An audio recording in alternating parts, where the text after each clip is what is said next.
السلام علیکم۔ آج میں آپ سب لوگوں کو رمضان المبارک کے اوپر مضمون لکھنا سکھاؤں گی، تو آئیے شروع کرتے ہیں۔ رمضان المبارک رحمت اور برکت والا مہینہ ہے۔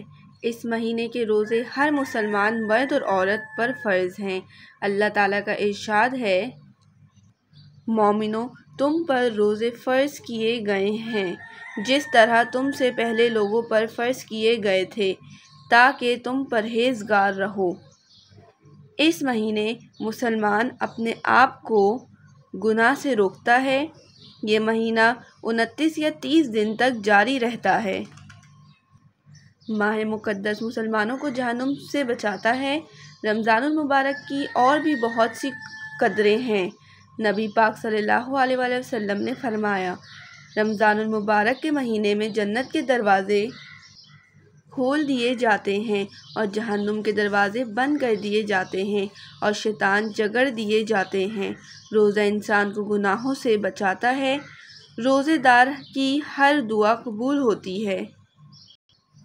روزہ رکھنے سے اللہ تعالیٰ کا قرب اور رضا حاصل ہوتی ہے۔ فرمان مصطفیٰ صلی اللہ علیہ وآلہ وسلم ہے، جنت کا ایک دروازہ ہے جسے ریان کہتے ہیں۔ قیامت کے دن اس دروازے سے صرف روزے دار ہی جنت میں داخل ہوں گے۔ رمضان المبارک کے آخری 10 دن میں اعتکاف کرنا نبی پاک صلی اللہ علیہ وسلم کی سنت ہے۔ رمضان المبارک کے آخری عشرے کی طاق راتوں میں لیلۃ القدر بھی تلاش کرنی چاہیے۔ یہ بہت خیر و برکت والی رات ہے۔ یہ رات 1000 مہینوں سے زیادہ بہتر ہے۔ سحری اور افطاری میں گھر والوں کی مدد کرنی چاہیے۔ رمضان المبارک میں غریبوں کا خاص خیال رکھنا چاہیے۔ اس مبارک ماہ میں ہر عمل و فضل کا دگنا اجر ملتا ہے۔ مسلمان اجتماعی طور پر تمام عبادتوں کا خیال رکھتے ہیں، خصوصاً روزے کا۔ روزہ رکھنے سے انسان کا جسم پاک ہو جاتا ہے۔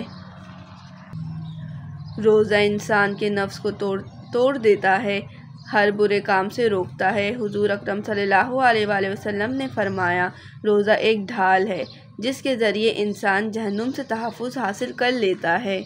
جزاک اللہ۔